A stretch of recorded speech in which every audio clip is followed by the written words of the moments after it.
ನೋಡ್ಬಿಟ್ಟು ಹೀರೋ ಅಂತ ಹೇಳ್ಬೇಕಾ ಗೊತ್ತಾಗ್ತಾ ಇಲ್ಲ. ಅಪ್ಕಮಿಂಗ್ ಹೀರೋ ಅಂದ್ರು ತಪ್ಪಾಗ್ಲಾರ್ದು. ಎಸ್, ಸಿನಿಮಾದ ಬಗ್ಗೆ, ನಿಮ್ಮ ಕ್ಯಾರೆಕ್ಟರ್ ಬಗ್ಗೆ ಆ ಸ್ಟೈಲಲ್ಲೇ ಬರ್ತಾರೆ ನೋಡಿ, ಅವ್ರು ಬರ್ತಿದ್ದಂಗೆ ಹಿಂಗೆ ಮಾಡ್ಕೊಂಡು. ಚಾನ್ಸೇ ಇಲ್ಲ.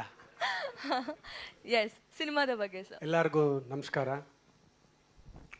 ಈ ಒಂದು ವೇದಿಕೆಯಲ್ಲಿ ನಿಂತಿರೋದಕ್ಕೆ ನನಗೆ ಖುಷಿ ಆಗ್ತಾ ಇದೆ. ವಾಮನ ಈ ಸಿನಿಮಾ ಡೈರೆಕ್ಟ್ರು ಶಂಕರ್ ಎಷ್ಟು ಎಫರ್ಟ್ ಹಾಕಿದಾರಂತ ನಾನು ನೋಡಿದ್ದೀನಿ. ಅವ್ರಿಗೆ ಯಶಸ್ಸು ಖಂಡಿತವಾಗ್ಲೂ ಸಿಗುತ್ತೆ ಸರ್. ಅದೇ ರೀತಿ ನಮ್ಮ ನಿರ್ಮಾಪಕರು ಆ್ಯಕ್ಚುಲಿ ನನಗೆ ದುಡ್ಡನ್ನ ಯಾವಾಗ ಹೆಂಗೆ ಕಳಿಸ್ತಾ ಇದ್ರು ಅಂತ ಗೊತ್ತಿಲ್ಲ. ನಾನು ಎಕ್ಸ್ಪೆಕ್ಟೇ ಮಾಡ್ತಾರಲ್ಲ ಬಂದ್ಬಿಡೋದು. ಚೇತನ್ ಗೌಡ್ರೆ, ನಿಮಗೂ ಒಳ್ಳೇದಾಗಲಿ. ಇನ್ನೊಂದೇನೆಂದರೆ ನಮ್ಮ ಬಾಸ್ ನಮ್ಮನ್ನೆಲ್ಲ ಚಿನ್ನ ಅಂತಲೇ ಕರಿತಾ ಇದ್ದೀನಿ ನಾನು. ಆ್ಯಕ್ಚುಲಿ ನಮ್ಮ ಡಿ ಬಾಸ್ ನನ್ನ, ಯಾಕಂದರೆ ನಾನು ಅವರಲ್ಲಿ